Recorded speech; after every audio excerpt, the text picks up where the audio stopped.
Hello दोस्तों। और आज के इस बेहद दिलचस्प एक्सप्लेनर में आपका बहुत बहुत स्वागत है। आज हम जिस चीज़ पर बात करने वाले हैं ना, वो शायद हम में से बहुत लोगों के दिल के करीब है। हम कम्युनिकेशन स्किल्स या इंट्रोवर्जन के बारे में बहुत सी किताबें पढ़ते हैं, राइट? लेकिन आज हम जिस सोर्स को डिकोड करने वाले हैं वो इतना छोटा, इतना मिनिमलिस्ट है कि आप हैरान रह जाएंगे।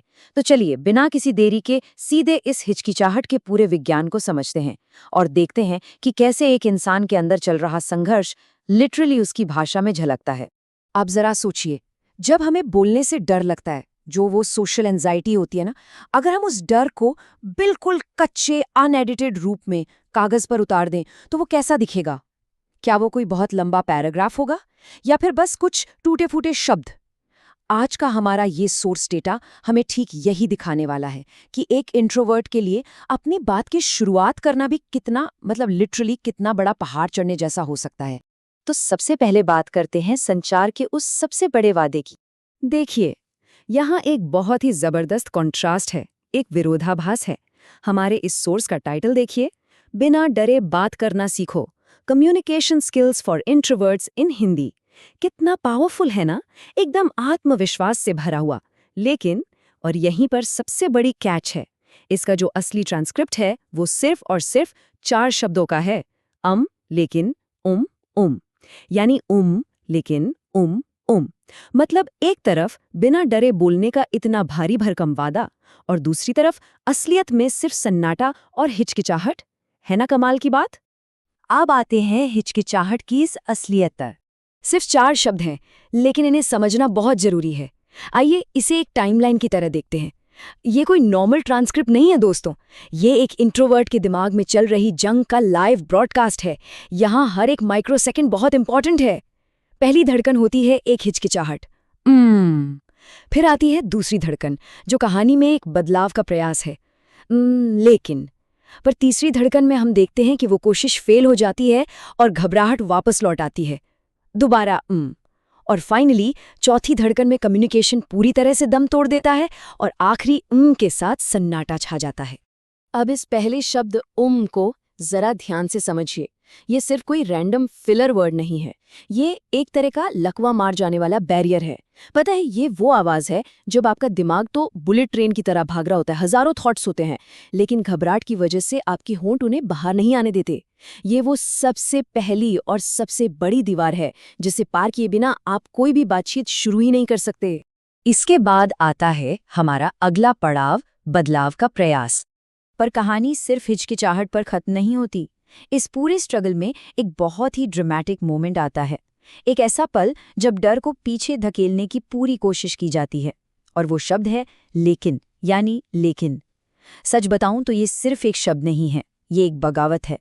ये इन 4 शब्दों के ट्रांसक्रिप्ट का एकदम क्लाइमैक्स है। ये दिखाता है कि स्पीकर ने अपने डर की दीवार को तोड़ने की कितनी हिम्मत की है। वो अपनी बात रखना चाहता है।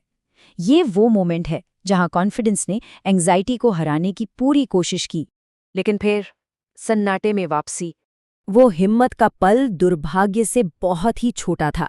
उस लेकिन वाले कम्युनिकेशन के छोटे से विस्फोट के बाद एक बहुत ही पेनफुल वापसी होती है। इसे इन 3 स्टेप्स में देखिए। पहला स्टेप, अपनी बात रखने की वो जबरदस्त कोशिश, लेकिन उसके तुरंत बाद स्टेप 2 में हम देखते हैं कि वो शक, वो एंग्जाइटी फिर से हावी हो जाती है और स्पीकर वापस पर आ जाता है। आप लिटरली यहाँ कॉन्फिडेंस को ढहते हुए महसूस कर सकते हैं। और फिर स्टेप 3, एक और आर्म के साथ स्पीकर पूरी तरह से उस सन्नाटे के आगे सरेंडर कर देता है।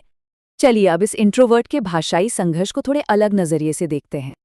अभी तक हम इसे इमोशंस के लेंस से देख रहे थे, राइट? लेकिन जरा इस डेटा को देखिए, ये माइंड ब्लोइंग है।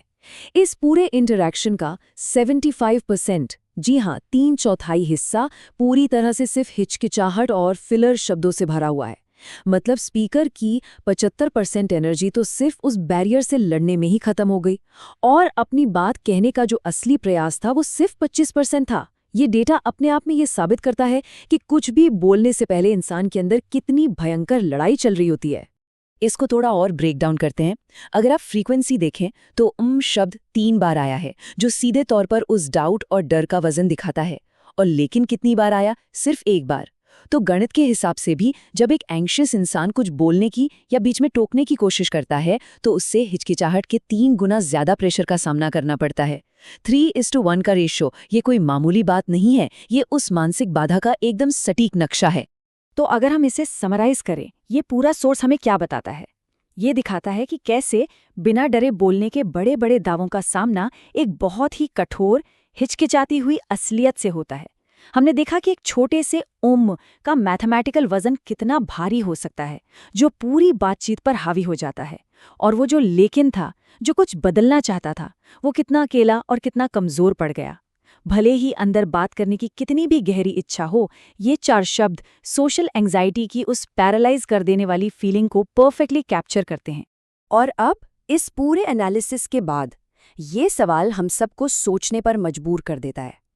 जरा सोचकर देखिए, हमारी रोजमर्रा की जिंदगी में ऐसी कितनी ही कॉन्वर्सेशंस होंगी जो कभी पूरी ही नहीं हो पाती।